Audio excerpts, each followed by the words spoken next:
máu chảy về tim. Thứ bảy thứ bảy máu chảy về tim. Thứ bảy Thích chịu lâm tao lọc. máu chảy Xa sao có xa. Đúng quá. máu chảy về tim.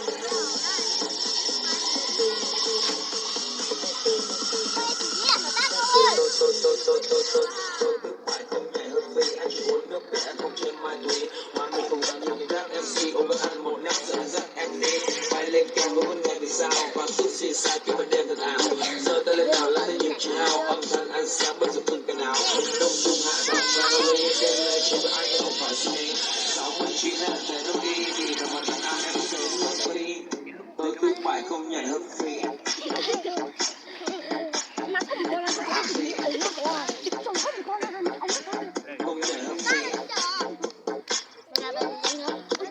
Thứ bảy nó chạy tim.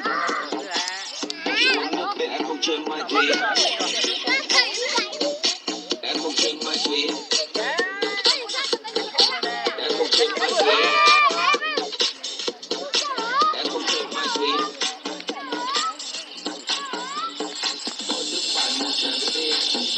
Phải hay à.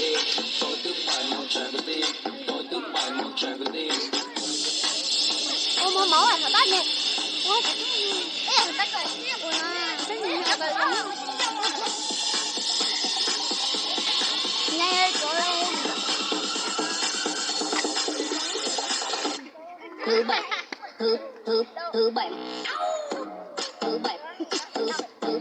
Em làm này nghe. thứ bảy